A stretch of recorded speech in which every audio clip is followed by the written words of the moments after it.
తల్లి కన్న మిగుల దైవమే ఎక్కువ, సన్నిహితుడు తండ్రి కన్న చాలా.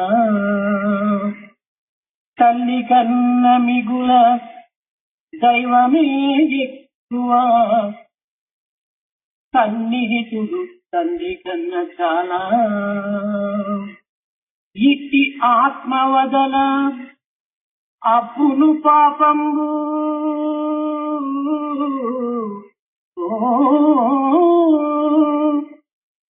అట్టి ఆత్మను వదల అబ్బును పాపంబు, ఉన్న మాట తెలుపుచున్న మాట, ఉన్న మాట తెలుపుచున్న మాట. God is a greater and nearer than mother and father. To leave such a close friend in the form of Atma in you, you will get sinned. I am telling you the truth as it exists. ఆధ్యాత్మిక మార్గమున అధిక పేరుగాంచినటువంటి దేశం భారతదేశం. In the spiritual path, this country, Bharat, is one which has acquired considerable amount of reputation. ఆధునికంగా దేశంలో అనేక మార్పులు జరుగుతున్నప్పటికీ ఆధ్యాత్మికమైనటువంటిది ముందుకు కొనసాగిపోతూనే ఉన్నది. In the modern context, although several changes are coming about in our country, yet the spiritual path is moving forward. దీనిని ఆపుటకు వీలు లేదు, ఆపుటకు కూడా సాధ్యం కాదు. It is not possible to stop this progress. It is quite difficult and impossible to stop this progress. ఆధ్యాత్మిక మార్గం ఎంత ముందంజ వేయుచున్నదో దానికి తగినట్టుగా ఆధునిక అభిమానుల్లో అంధత్వం అనేటువంటిది గాఢాంధకారముగా ఉంటున్నది. To the extent to which we make progress in the spiritual direction, to that extent, in the modern context, we are also becoming more and more blind.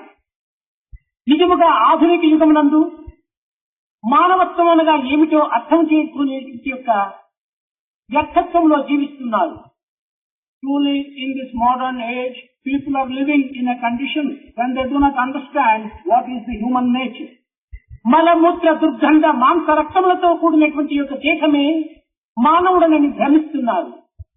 People are under the illusion that this body, which is full of dirt, blood and filth, such dirty material, they think that that is the human being. తినుటకు అన్నము, కట్టుటకు బట్ట, నివసించుటకు ఇల్లు, పొట్టబోసుకున్నటకు అంతయో ఇంతయో విద్య ఉండిన చాలునని, ఇదే మానవునికి శాంతి సంతోషములను అందించునని భ్రమిస్తున్నాడు. Man is under the illusion that if he has sufficient education by which he can get some food to eat, a house to live in and some clothes to wear, he thinks that that is all what man wants to be. ఈ దేహమే మానవుడై ఉండిన ఈ యొక్క తిండి, బట్ట, గృహము, ఈ చదువు కొంతవరకును సరిపోవచ్చు. కానీ మానవుడు ఈ దేహము మాత్రమే కాదు, ఇందులో దేహిగా ఏర్పడినటువంటి యొక్క ఆత్మస్వరూపుడే మానవుడు.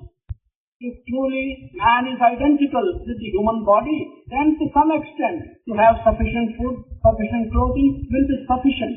But man is not identical with the human body. Man is to identify himself with the divinity that lives in this body. కుబేర దేశమని పేరుగాంచినటువంటి అమెరికా దేశమునందు సుఖ సంతోషములకు కానీ, సదుపాయములకు కానీ, ఆనందములకు కానీ ఏమాత్రము కూడా కొదువు లేదు. America, which has acquired the reputation of being the wealthiest country in the world today, there is no doubt of sufficient wealth, of happiness and pleasure for people. మానవుడు సుఖపడుటకు కానీ, భోగభాగ్యములను అనుభవించుటకు కానీ అమెరికా నందు ఎట్టి కొరత కూడా ఉండదు. For man to enjoy the worldly pleasures in that country, in America, there is no deficit whatsoever. సగటున ప్రతి 5 మందికి కూడాను ఒక్కొక్క కారు చొప్పున ఉంటుంటారు. On the average, every 5 citizens have one car for themselves. ఒక కారు పైన ఒక కారు పేర్చి పెట్టినా ఇది సహజంగా చంద్రమండలంలో కాకవచ్చు, అన్ని కార్లు ఉంటున్నాయి. If we pile up the number of cars in America, one over the other, we can reach by that pile the moon itself. ఆ అమెరికా రోడ్డులందు ఒక్క దినమంతా నిలిచి చూసినా నడిచిపోయేటువంటి వ్యక్తి మనకు కనిపించదు. On the American road, if one stands for a whole day, one will not see another human being walking on the road. అయితే ఇట్టి అమెరికా నందు కూడాను సగటున 5 మందికి ఒకరు చొప్పున ఆత్మహత్యలకు గురి అయిపోతున్నారు. But in such an affluent country, 1 out of every 5 commits a suicide in that country. దీనికి కారణం ఏమిటి? What is the reason for this? Kubera యొక్క సంతతికి చెందినటువంటి వారిని పేరుగాంచినటువంటి అమెరికా యొక్క స్థితి గతి ఇట్టిగా. The people who have the reputation of being as wealthy as Kubera himself, is this the condition of such people? కానీ ఇందులో భౌతికమైన సుఖ సంతోషములకు అవకాశం ఉన్నదే కానీ ఆత్మానందములకు కానీ ఆత్మశాంతికి కానీ ఏమాత్రం కూడా అక్కడ అవకాశం చిక్కడం లేదు. Here, there is every opportunity for one to experience worldly pleasures and worldly comfort, but there is no opportunity for one to enjoy the bliss of Atma or the peace of Atma. నిజముగా మానవుడు దేహి కానీ దేహం కాదు. Truly, man is that who lives in the body. He is not the body.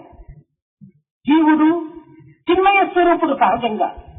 Jiva, by nature, is one who is full of bliss.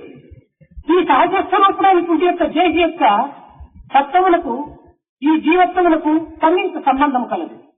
The jiva who resides in the body and the natural quality of this jiva, there is a very close connection between these two. చిన్మయ స్వరూపమునందే ఈ చిన్మయత్వం మనకు ప్రాప్తించదు కానీ మృణ్మయమునందు ఈ చిన్మయత్వం మనకు ప్రాప్తించదు. It is in this bliss and eternal aspect of the one who lives in the body you can get bliss, but not in the material body you cannot find bliss. బొమ్మలతో ఆటలాడుతున్నంత కాలం కూడాను ఏదో తాత్కాలిక శాంతిని అనుభవిస్తుంది కంటి బిడ్డ. The baby, so long as it plays with the toys, does get some temporary happiness so long as it sees the toys. తల్లిని పుట్టిన తక్షణమే ఆట బొమ్మలను పక్కకు నెట్టి అమ్మతో పరిగెత్తుతుంది. ఇక్కడే ఆమెకు నిత్య శాంతి లభిస్తుంది. The moment the child sees the mother, the child will throw away the toys and run behind the mother. It's only in the sight of the mother that he can get peace.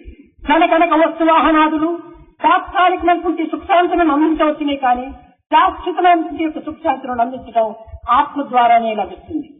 Wealth and possession of material assets that can give temporary happiness, but the peace and Atma Shanti will come only through. కనుకనే పాశ్చాత్యులు అనేక విధమైనటువంటి యొక్క సిరి సంపదలు ఉండినప్పటికీ ఈనాడు ఆత్మశాంతి నిమిత్తమై హరే రామ హరే కృష్ణ హరే సాయి అనేటువంటి యొక్క సమస్యలు ఎందుకు పాల్గొని తాము ఈ శాంతి నిమిత్తమై అనేక విధమైనటువంటి ప్రయత్నం చేస్తూ వస్తున్నారు. This is the reason why many Westerners, although they have considerable wealth and prosperity, yet they want to participate for the sake of peace of Atma in moments like Hare Rama, Hare Krishna, Hare Sai. That is the reason why they participate in them. శాంతి అన్నటువంటిది కానీ ఆనందం అన్నటువంటిది కానీ జీవితము కానీ ఆత్మ నుంచి వచ్చినటువంటిదే కానీ అవతల భాగం నుంచి వచ్చినటువంటిది కాదు. Peace or bliss and peace of happiness and life come from within life. They don't come to you from without you. అన్నం చేత మానవుడు జీవించటం లేదు, ఆత్మ చేతనే జీవిస్తున్నాడు. Man does not live by food. Man lives by the experience of Atma. ఇలాంటి సత్యాన్ని గుర్తించుకోలేనటువంటి ఆధునిక వారు వారి భావములందు ఈ దేశమే సత్యము, దేశమే నిత్యము, భౌతికమైనటువంటి లోకమే సత్యం అనేటువంటి యొక్క భ్రాంతికి గురైపోతున్నారు. Modernized people who cannot recognize this basic truth, they are always under the illusion that this material world is real, that what you see around them and this material happiness is the real thing. దేహము పాంచభౌతికము. The body is made up of the 5 elements. దేహము కూలక తప్పదెప్పుడు. It is inevitable that this body shall fall one day or other. దేహి నిరామయుడు. The one who lives in this body is eternal. కనుకింపడ దేహికి సావు పుట్టుకలు మోహ నిబంధ బంధనల ముద్రలు లేవు. If we really consider this matter, the one who resides in this body has neither birth nor death. నిజము కూడా ఆ దేశీయే దేవదేవుడు అని గమనింపగా ఆత్మరూపుడే. Truly, the one who resides in this body in the form of Atma, he is God. సర్వము జీవము సర్వభూతేషు అని ఉపనిషత్తు చెప్తూ వచ్చింది. The Upanishads have told us that the Jiva, the life force, the divine strength is present in all the living things. ప్రతి జీవమునందు కూడాను తాను బ్రతుకుగా జీవిస్తున్నది నేనేను అనేటువంటి సత్యాన్ని నిరూపించింది ఉపనిషత్తు. The Upanishad has established the truth that it is God, it is the divine force which is present as life in every living. అంటే ఇప్పుడు ఏకం ఏవా అద్వితీయం బ్రహ్మ అని నిరూపిస్తూ వచ్చింది. It has also established that in the world, the whole world is one and only one. There is no second parallel to that Brahman. అనిత్యం అసుఖం లోకమిమం ప్రాప్యం అజస్వమాం. అనిత్యం అసుఖం ఇదం. This world is impermanent, it causes trouble. కనుక ఇట్టి అనిత్యము అశాశ్వతమైనటువంటి యొక్క ఈ జగత్తునందు నిత్య సత్యమైనటువంటి యొక్క శాంతిని మనం ఏ రీతిగా చెందగలము, ఏ రీతిగా పొందగలము? In this world, which is untrue, which is impermanent, which is transient, in what manner can we get permanent bliss? కదలేటువంటి కొమ్మ పైన కూర్చున్నటువంటి పక్షి తాను కూడా కదులుతుంది తప్ప తాను స్థిరంగా ఉండటకు వీలు కాదు. If a bird goes and perches on a branch of a tree which keeps on moving, the bird also will move. It cannot. సముద్రంలో ప్రయాణం చేసేటువంటి ఒక వ్యక్తి తాను ఒక కర్ర పైన స్థిరముగా నిశ్చలంగా కూర్చున్నప్పటికీ ఆ కర్ర ఆడేటువంటి ఆట వల్ల తాను కూడా ఆడటానికి పూనుకుంటాడు. An individual who is sitting on a piece of wood and traveling in an ocean, although he is sitting stationary, since the piece of wood is moving all the time, the person also will move all the time. కదలే జగత్తునందు మార్పు చెందేటువంటి ఈ ప్రకృతినందు మనం మార్పు చెందక సత్యనిత్యంగా ఏ రీతిగా జీవించటకు సాధ్యమవుతుంది? In this world, which is intrinsically and continually changing, if we form part of that world, how can we be unchanging? We will also have to change with the world. మృణ్మయమైనటువంటి ఈ దేహమును ప్రేమించి ప్రయోజనం లేదు. చిన్మయ స్వరూపుడైనటువంటి పరమాత్మని ప్రేమించాలి. This body, which is just dust, there is no use of our getting attached to this body. We should really get attached to God, who is like gold.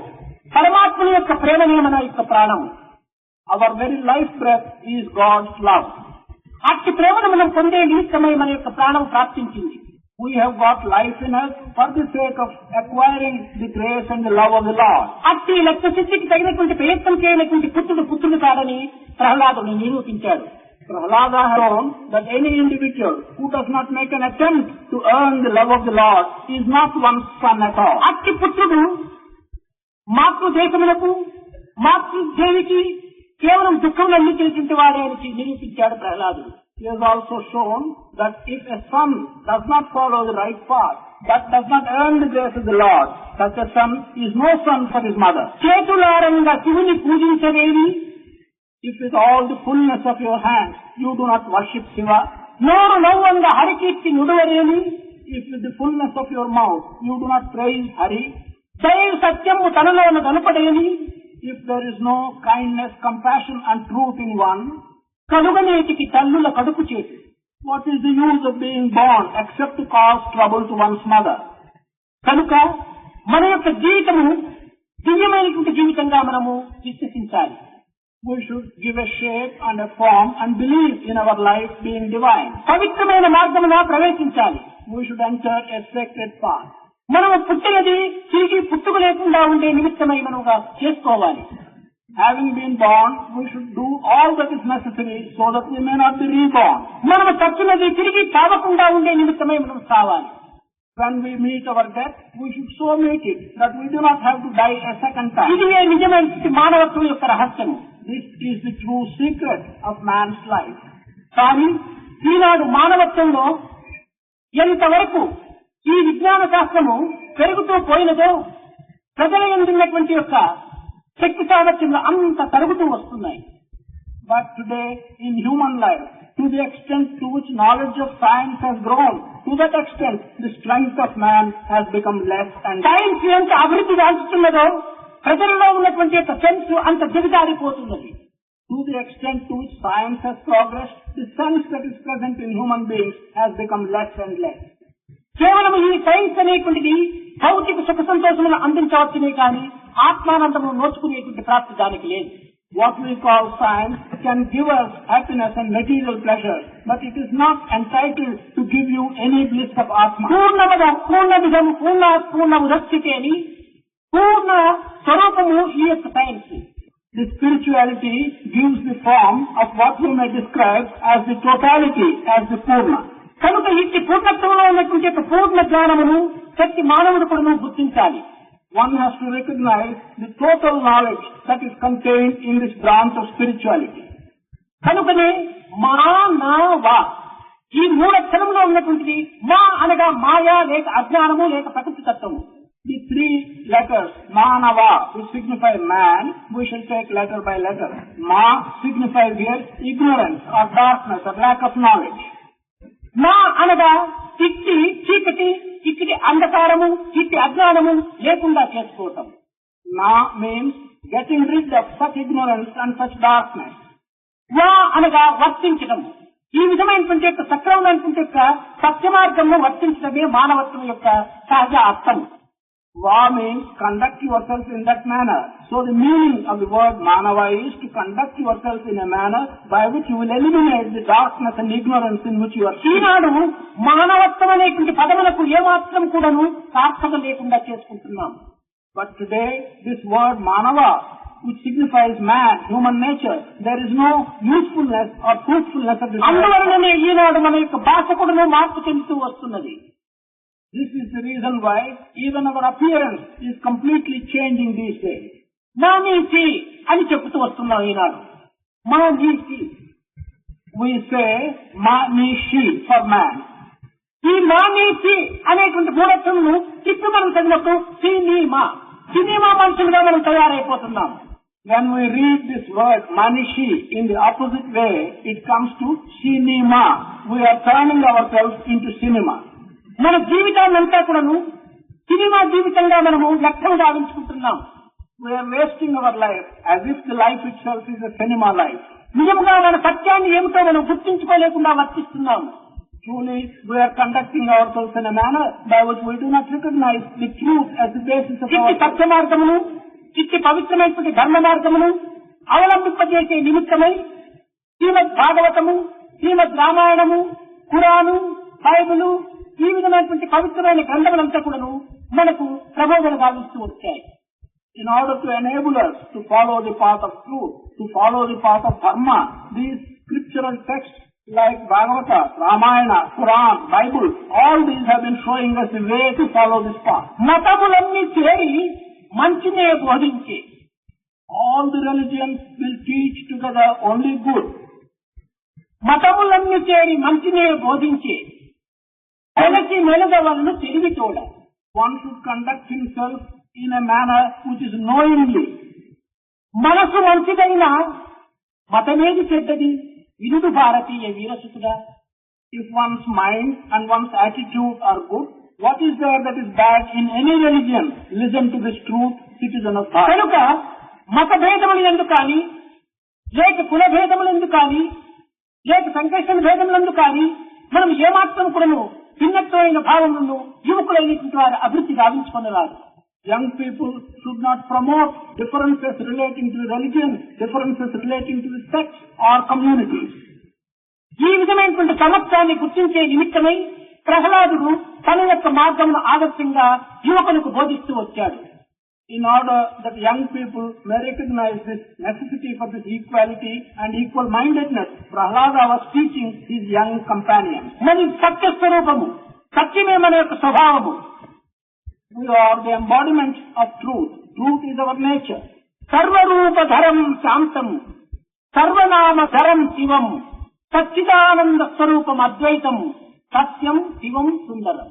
Peace is the basis of all forms in this world. Shivam or prosperity is the basis for all forms in this world.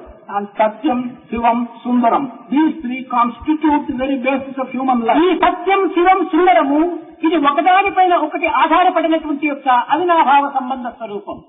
These three aspects, Satyam, Shivam, Sundaram, these are three aspects which are inseparably connected with each other and which depend on ఒక్క పదార్థములకు అనేక పేరులకు పెట్టినట్టుగా ఈ యొక్క దివ్యత్వమైనటువంటి ఆత్మతత్వము అనేక మత స్వరూపాన్ని ధరిస్తూ వచ్చింది. Just as one and the same item can be given different names, so also this divine aspect of Atma has been taking different types of religions. పేరులు వేరైనప్పటికీ పదార్థం వేరు కావటం వీలు కాదు. Names may be different, but the content, the basis cannot be different. ఇక్కడ ఉన్నటువంటి యొక్క జలమును మనము నీరు అని తెలుగు వారు చెప్పవచ్చు. The water that is present here, the Telugu speaking people may call it Neeru. American వారు వాటరు అని చెప్పవచ్చు. The Americans may call it water. తమిళ వారు తన్ని అని చెప్పవచ్చు. The Tamilians may call it Tanni. Hindi వారు పాని అని చెప్పవచ్చు. The Hindi speaking people may call it Pani. సంస్కృతం వారు వారి అని చెప్పవచ్చు. The Sanskrit speaking persons may call it Vari. నీరు, వాటరు, తన్ని, పాని, వారి ఇవన్నీ చేరి ఒక్క జలము యొక్క పేరు తప్ప జలము వేరు కాలేదు. All these, Neeru, water, Tanni, Pani, Vari, are all the names for water, but water is one and the same. అదే విధముగానే ఒక్క దైవత్వముడు. In the same manner, one divinity, ఏకం సద్విప్రా బహుళా వదంతి. ఒక్క సత్యమునే అనేక మంది అనేక అనుభవముల చేత అనేక రూపనామములు కల్పించుకుంటూ వచ్చారు. this truth, which is only one, many people, because of different experiences, have been calling it by different names and picturing it as different forms. యువకులైనటువంటి విద్యార్థులకు చక్కగా సులభంగా అర్థమయ్యే నిమిత్తమై ఒక చిన్న ఉదాహరణ. So that students who are young may understand it easily and clearly. ఉత్తర ప్రదేశంలో అనేక రకమైనటువంటి స్వీట్స్ అంతా చేస్తుంటారు. In Uttar Pradesh, they prepare different types of sweets. Mysore Pak, gulab jamun, barfi, పాల్కో, మిఠాయి, జిలేబీ, కీరు, ఈ విధమైనటువంటి అనేక విధమైనటువంటి తీపులు మనము వినియోగిస్తుంటాము. Different sweets are prepared in Uttar Pradesh, Mysore pak, gulab jam. కానీ ఈ అన్నింటి యందు ఉన్నటువంటిది ఒకే చక్కెర. కానీ ఈ చక్కెర లేకపోతే దీనికి రూపనామములే శూన్యం. But in all these things, what is contained essentially is sugar. If there is no sugar, there is no name and a form worth mentioning. కనుకనే అదే విధంగానే దైవత్వం అనేటువంటి యొక్క దివ్యత్వము సర్వుల యందు వ్యాపించి ఉండనేటువంటి యొక్క సత్యాన్ని గోపికలు బోధిస్తూ వచ్చారు. In the same manner, divinity which arises from Godhead, it is present in everyone, and that is the same divinity that has been taught by the Gopikas. నైతిక, ధార్మిక, ఆధ్యాత్మిక మార్గములందు పవిత్రమైనటువంటి శాస్త్ర సమ్మతమైనటువంటి పరిపాలన యందు నిమగ్నుడైనటువంటి ఒక రాజు ఉండేవాడు. In all aspects of life, moral, ethical, spiritual, and administrative aspects, there used to be one king who was well versed in this. సత్యమునే పలికి ప్రజల చేత సత్యమునే పలికించేటువంటి ఒక సామర్థ్యుడు. He was able enough to speak truth and make his people speak truth. సర్వధర్మములకు కూడా సత్యమే పునాది అనేటువంటి ఒక సత్యాన్ని ప్రబోధించేటువంటి వ్యక్తి. He was an individual who was teaching that for all types of dharma, truth is the very basis. సత్యం నాస్తి పరో ధర్మ. సత్యం అనేటువంటి యొక్క ఆధారంపైనే ధర్మం అనేటువంటిది జీవిస్తుంది, నిలిచి ఉంది అనేటువంటి యొక్క సత్యాన్ని నిరూపిస్తూ వచ్చాడు. He established the truth that all dharma is based on truth itself. There is no dharma which is different from truth. ఒకనాడు అతని యొక్క పరీక్ష అని చెప్పవచ్చును, లేక అతని దృఢ సంకల్పం అనేటువంటిది కూడా చెప్పవచ్చును. On one occasion, we may describe the event as a test for him or as a test for his firm determination. అతను రాజభవనంలో సింహాసనంపై కూర్చొని రాజ పరిపాలన నిమిత్తమై విచారిస్తున్న సమయమునందు సర్వాలంకార భూషితమైనటువంటి ఒక సుందరమైనటువంటి స్త్రీ వచ్చి ఎదురు నిలిచింది. On one occasion, when he was sitting on his throne and attending to certain matters of the state, there entered into the royal house a woman who was very well dressed and who was very beautiful. అమ్మా, మీరెవరు అని ప్రశ్నించాడు ఈ రాజు. The king asked the question, "Who are you?" నేను ధనలక్ష్మిని అని చెప్పింది. She said that her name was Dhanalakshmi. మరి ఎందుకు ఇక్కడికి వచ్చావు అని ప్రశ్నించాడు రాజు. The king asked, "And why have you come here?" నీ భవనం వదిలిపెట్టి నేను వెళుతున్నాను, అడుగు ఇవ్వాలి అని కోరింది. She said, "I am going to leave your mansion, leave you and go out. Give me permission." సంతోషం, వెళ్ళి రమ్మన్నాడు. The king said, "Yes, I am happy, you can go." దీనికి రాజు ఏమాత్రం కూడా విచారించలేదు. The king did not show any sorrow at this incident. మరి కొంతసేపటికి మరొక సుందరి వచ్చి నిలిచింది. After some time, another beautiful woman came and stood there. మీరెవరమ్మా అని మరి ప్రశ్నించాడు రాజు. He again asked the question, "Who are you?" నా పేరు ధర్మము అనింది. The woman said, "My name is Righteousness." కనుక నా పేరు ధర్మము అని చెప్పడం చేత నీవేం కోరుతున్నావు అన్నాడు రాజు. Because she said that her name was Righteousness, the king asked, "What is it that you want?" ధనము లేక నేనుండి ప్రయోజనం ఏమిటి? ధనము లేని ధర్మము నిరుపయోగమైనటువంటిది. కనుక నాకు కూడా అనుపిస్తే నేను వెళ్ళి వస్తానని చెప్పింది. She said, "What is the use of righteousness being present in your mansion when there is no wealth? since the wealth has already left you, I also want to go. మరి కొంతసేపటికి ఒక సుందరమైనటువంటి పురుషుడు వచ్చి నిల్చుకున్నాడు. After some time, another beautiful man came and stood there. నీ పేరు ఏమిటని చెప్పి నా పేరు సదాచారము అన్నాడు. The king asked, what is your name? He replied that my name is good conduct. రాజా, ధనము ధర్మము లేక సదాచారం నిల్చుటకు వీలు కాదు కనుక నాకు కూడా అనుమతిస్తే నేను వెళ్ళి వస్తానన్నాడు. He addressed the king and said, where there is no wealth, where there is no righteousness, what is the use of good conduct being present? I would also like to leave you and go. మంచిది వెళ్ళి రామన్నాడు రాజు. The king said, good, you can go. ఇంకా కొంతసేపు అయినప్పటికీ మరొక సుందర పురుషుడు వచ్చి నిల్చుకున్నాడు. After some time, another beautiful person came and stood there. అతని పేరు ఏమని అడగగా నా పేరు కీర్తి అన్నాడు. When he was asked to give his name, he said that his name is reputation. ధనము ధర్మము సదాచారము లేనప్పుడు నాకు కీర్తికి విలువే లేదు, కనుక సెలవిస్తే నేను కూడా వెళ్ళి వస్తాను వారితో పాటు అన్నాడు. This person said, where there is no money, where there is no dharma, righteousness, and where there is no good conduct, what is the use of having any reputation at all? I will also go. మరికొంతసేపు అయ్యేటప్పటికి మరొక సుందరమైనటువంటి ఒక పురుషుడు వచ్చి నిల్చుకున్నాడు. After some time, another beautiful person came and stood there. అతని పేరు సత్యం. His name was Truth. రాజా, ధనము ధర్మము సదాచారము కీర్తి లేనటువంటి సమయంలో సత్యం ఉండి ప్రయోజనం ఏంటి, నేను కూడా వెళ్ళొస్తానన్నాడు. అప్పుడు రాజు ఆ సత్యముల కాళ్ళు గట్టిగా పట్టుకున్నాడు. నీవు వెళ్ళుటకు వీలు కాదు. ధనము పోయినా పోవచ్చును, ధర్మం లేకపోయినా ఉండవచ్చును, సదాచారం లేకపోయినా జీవించవచ్చును, కీర్తి లేకపోయినా బ్రతకవచ్చును, సత్యం లేకపోతే నేను బ్రతకలేను, సత్యం ఉండాలి అని చెప్పి ప్రార్థించాడు. When this person with the name Truth also said, where there is no money, where there is no righteousness, where there is no good conduct, where there is no reputation, why shall there be truth? Let me also go.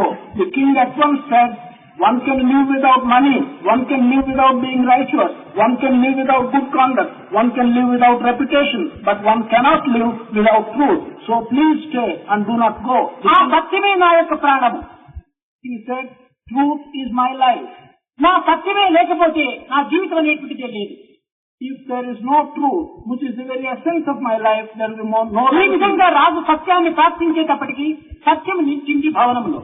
ఈ నలుగురు సత్యం లేనటువంటి కీర్తి ఏమి ప్రయోజనం, సత్యం లేనటువంటి దానం ఏమి ప్రయోజనము, సత్యం లేని ధర్మం ఏమి ప్రయోజనము, సత్యం లేని ధనం ఏమి ప్రయోజనమని నలుగురు కూడా తిరిగి రాజభవన్లో వచ్చి చేరిపోయారు.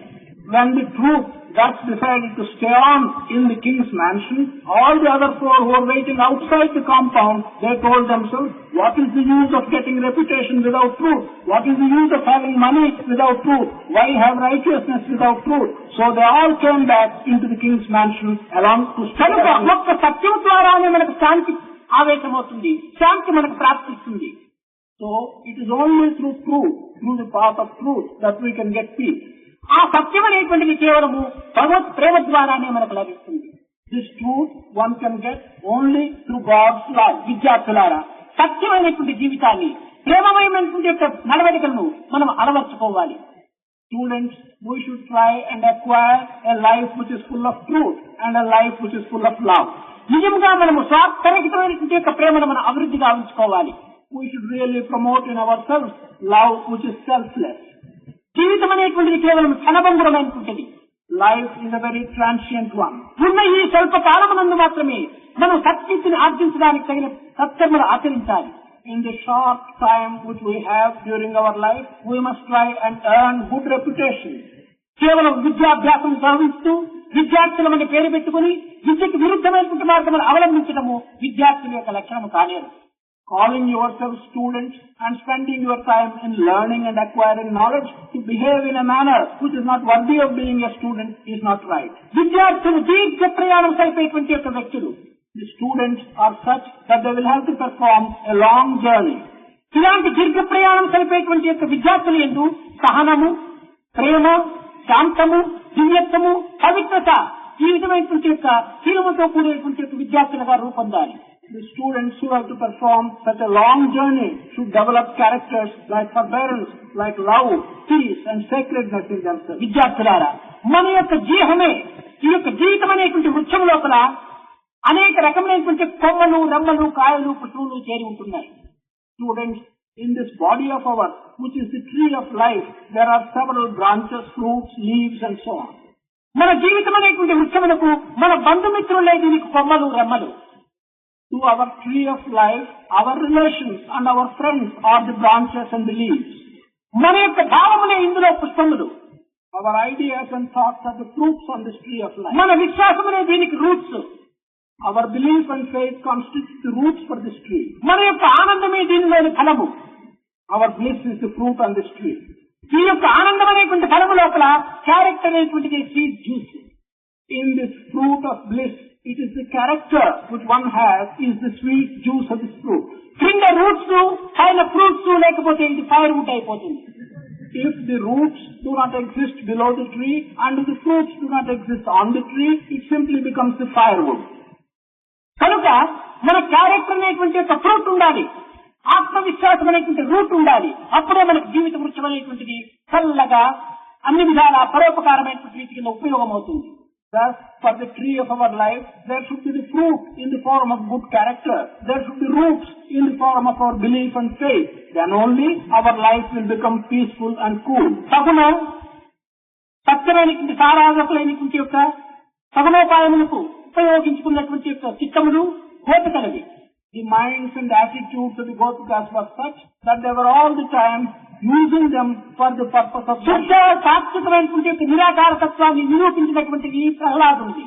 On the other hand, Prahlada's attitude was one which established the form of God which has no A special మతము యొక్క గ్రంథములు కానీ ఏ మతము యొక్క విషయములు కానీ పవిత్రమైనటువంటి మార్గమునే ప్రబోధిస్తూ వస్తున్నాయి. Texts and scriptures of any religion whatsoever are only teaching us sacred paths. కేవలం మన వలె పట్టుబోయినటువంటి యొక్క డబ్బు నిమిత్తమే రాసేటువంటి గ్రంథములు కాదు మత గ్రంథములు. The religious texts and scriptures are not those who have been written by people who have no way of spending their time or for the sake of earning money. ఈనాడు బజార్లో చిక్కేటువంటి చౌకబారినటువంటి యొక్క నావెల్స్ కథలుగా ఉండేటువంటి గ్రంథములు కాదు ఈ యొక్క మత గ్రంథములు. They are not like books which we can get today in the market as cheap, useless books. కానీ ఆనాటి మహర్షులు మహనీయులు అనుభవజ్ఞులైనటువంటి వారు తమ యొక్క స్వానుభవాన్ని ప్రజలకు అందించే నిమిత్తమే గ్రంథ రూపంలో వారు లిఖిస్తూ వచ్చారు. But the great rishis of those days, the great saints of those days, in order to communicate their own personal experience of divinity to people, they wrote these books. వైదిక మతమునందు కానీ క్రిస్టియన్ మతమునందు కానీ ఇస్లాం మతమునందు కానీ జెరాస్ట్ర మతమునందు కానీ జైన మతమునందు కానీ బుద్ధ మతమునందు కానీ అన్ని కూడాను ఒక పవిత్రమైనటువంటి యొక్క గమ్యమును చేర్చేటువంటి యొక్క రాజమార్గములుగానే ఏర్పడుతూ వచ్చాయి. What has been taught to us in all these religions, whether it's the Vedic religion or the Christian religion, Islamic religion, Zoroastrian religion or Jainism, everyone has been telling us what the royal road to reach the divinity is. కానీ విద్యార్థులు అతి పవిత్రమైనటువంటి గ్రంథములు చదువుతూ వారికి వ్యవధి కనిపించడం లేదు. But the students are not inclined, are not interested in reading such books. They have no time to read such books. కానీ అనవసరమైనటువంటి మన మానవత్వాన్ని మంటగలిపేటువంటి మన యొక్క శీలమును నాశనం చేసేటువంటి యొక్క గ్రంథములను మనం అమితంగా చదవడానికి ప్రయత్నం చేస్తున్నాం. But we make an attempt to read such books which destroy the very human nature in us and which destroy our character. కనుక మన కాలమును మన కాయమును మన కర్మను పవిత్రముగా ఉంచుకునేటువంటి యొక్క శ్రవణమునందు కానీ పఠనమునందు కానీ పవిత్రమైన కర్మల యందు కానీ మానవత్వాన్ని అంకితం చేయటము విద్యార్థుల యొక్క ప్రథమ కర్తవ్యం. It is the first duty of all the students to spend their time, their body and do their work in the matter of listening to or reading to sacred texts. ఈ విధమైనటువంటి యొక్క గుణములను విద్యార్థులు పోషించుకున్నప్పుడు మన పవిత్రమైన భారతదేశము సర్వసమ్మతమైనటువంటి మతముగా ఏర్పడి సర్వులను కూడాను fatherhood of man, fatherhood of God, ఈ రెండింటి యొక్క తత్వాన్ని తిరిగి మీరు పునరుద్ధరించుటకు ఎట్టి సంశయం ఉండదు. When the students can acquire and promote themselves in such qualities, there will be no doubt whatsoever that our sacred country will be able to accept all religions in the spirit of brotherhood of man and fatherhood of God. ఈ సత్య నిమిత్తమై అనేక మంది మహనీయులు రాజులు చక్రవర్తులు కూడా తమ సర్వస్వాన్ని కూడా త్యాగం చేస్తూ వచ్చారు. To establish such a situation and such truth, many kings, many rulers have sacrificed all that they had. ఎంత ధనముండినప్పటికీ మానసిక శాంతి లేకపోతే తన యొక్క జీవితము ఒక లివింగ్ డెత్ అంటారు, జీవక్షయంగా రూపొందిపోతుంది. Whatever wealth one may possess, if one has no peace of mind, his whole life is like living a death. స్వంత కొలది ధనమును అస్తమనందు పెట్టుకున్నటువంటి వానికి చిన్న కోసం చెడిపోయినప్పుడు ఈ ధనం ఏమైనా దాన్ని సరిదిద్దుతుందా?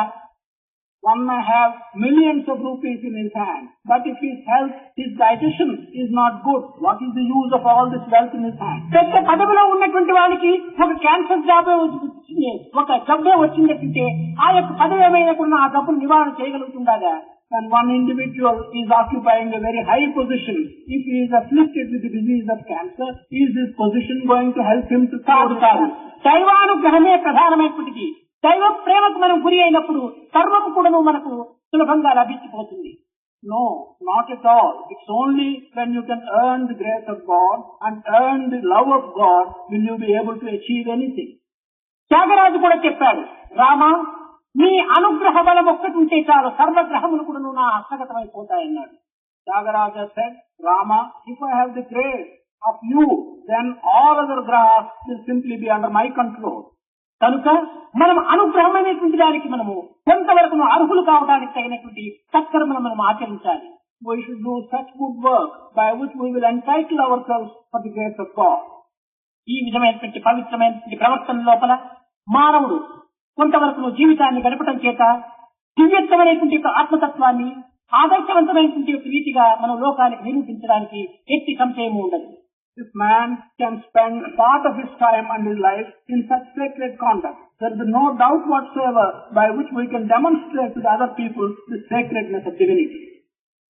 प्रेम मुदित मन से कहो राम राम राम राम राम राम राम राम राम राम राम राम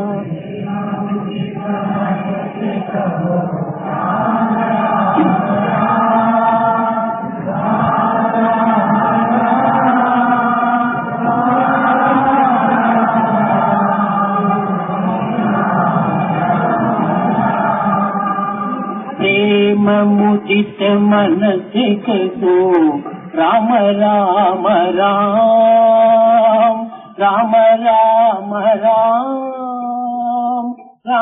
राम राम राम राम राम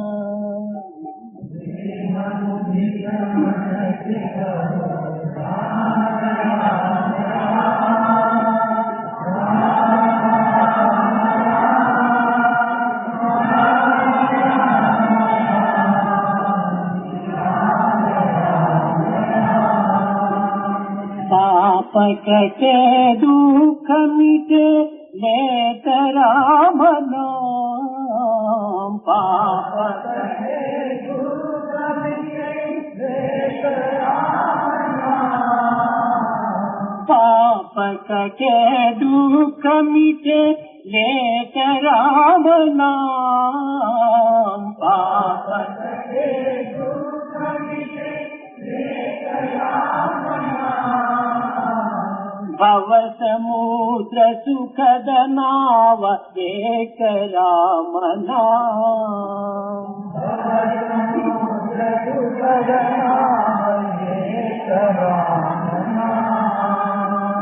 परम शांति सुख निदान दिव्य राम नाम परम शांति सुख निदान दिव्य राम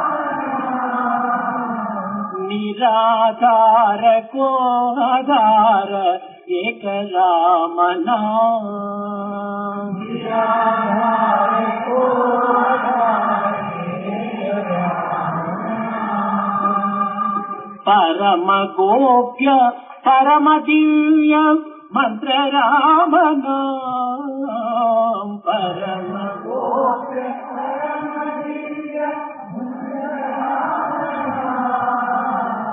संत जन सदा बसत एक राम नाम संत जन सदा बसत एक राम नाम माता पिता बंधु सखा